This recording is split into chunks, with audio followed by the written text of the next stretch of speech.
আসসালামু আলাইকুম। গতকাল ইউনূস সাহেব ভাষণ দিছে। আমরা সবাই জানি উনি কি বলছে। তো আমি একটু সংক্ষেপে ৩০ সেকেন্ড একটু বলে যাই উনার ভাষণের সারসংক্ষেপটা।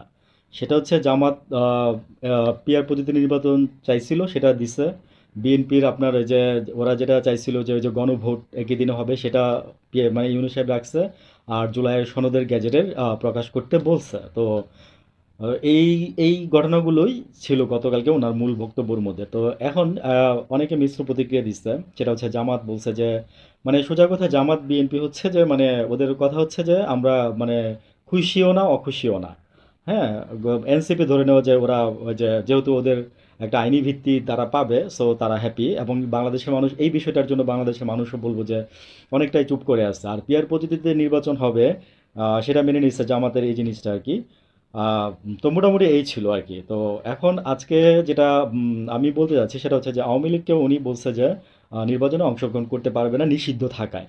তো নিষিদ্ধ আছে কিন্তু ওনার আওয়ামী লীগ কিন্তু দলটাকে বাদ করে দেয় না, এই জন্য কিন্তু আজকে এত কিছু হয়েছে। গত 13 তারিখে যা হওয়ার কথা ছিল, আমরা ভাবছিলাম যে অনেক কিছু করে ফেলবে, বলছিলাম, এটাও বলছিলাম যে একটা জুজুর বই দেখাচ্ছে। সো ওইটাই হয়েছে আর কি, জুজুর বই দেখছি আমরা। আর কিছু দেখি নাই। আর দেখলাম যে 44 জনের মতো গ্রেফতার হয়েছে, আরও কিছু প্রাণ ঝরে গেছে আর কি। তো এগুলোর জন্য আসলে আম, আমি কি বলবো যে বলতে গেলে আমি আর কথা বলতে পারবো না।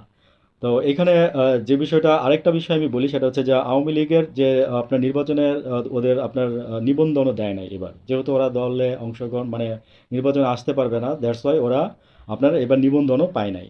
তো নিবন্ধন ওরা এখন যেহেতু পায় নাই, তা মানে নির্বাচনেও অংশগ্রহণ করতে পারবে না, উনি এটা বলে দিচ্ছে। আচ্ছা, এটা আমরা জানতাম কম বেশি, যে অনুমান করে নিছিলাম। তারপরে উনি কালকে বলার পরে সরকারের হাতে সোজা কথা যে ক্ষমতাটুকু ছিল, লাস্ট ক্ষমতা, মানে এই ক্ষমতাটুকু সরকার এখন প্রয়োগ করছে। তো এটাই কিন্তু আমরা ফার্স্টের দিন একদম প্রথম দিন থেকে চাইছিলাম। জনগণ কিন্তু আপনাকে কিন্তু ইউনুসেফ ব্ল্যাঙ্ক চেক দিয়ে দিছিল। আপনি কিন্তু ওইখানে যাই যে কোনো কিছু করতে পারতেন। ঠিক আছে, আরও সহজ হইতো আপনার জন্য কাজগুলো। তারপর আরেকটা জিনিস ব্যাপার হয়েছে যে এনসিপি চায় না যে এই রাষ্ট্রপতির আন্ডারে থেকে তারা জুলাই সনদের সাইন ওনার করা সাইনে ওনারা নিবে। হ্যাঁ, এই রাষ্ট্রপতি যে চুন্নু সাহেব আছেন, তো ওনার এখন কিন্তু ওইটাও হয়েছে, বুঝছেন। তো ওইটাও হয়েছে। তো আসলে কি জানেন, যে আমরা যারা এই জেনারেশন আছি, বলতে পারেন যে জেনজি এবং আশেপাশে যারা আছি, আমরা কিন্তু চাই যে ভাই মানে সব কিছু যাই হোক না কেন, দিন শেষে একটা ভালো কিছু হোক। তো ইউনূস সাহেব কিন্তু বলতে পারেন যে মানে অনেক মানে মানে অনেক প্রবলেমের মধ্যে। আমি রাস্তার একটা লোক, একজন চাওলা বিক্রেতাকে জিজ্ঞেস করছিলাম যে উনি মানে ইউনূস সাহেব কেমন চালাচ্ছে বা কেমন চলতেছে দেশ। উনি বলছিল যে এই এত এত প্রবলেম ফেস করে যে উনি চালাচ্ছে, এটাই তো বড় কিছু। সত্যি কথা তাই। আমি এটাই বলবো, এই কথাটাও রিয়েলাইজ করেন সবাই। হ্যাঁ, ভালো থাকবেন। আসসালামু আলাইকুম।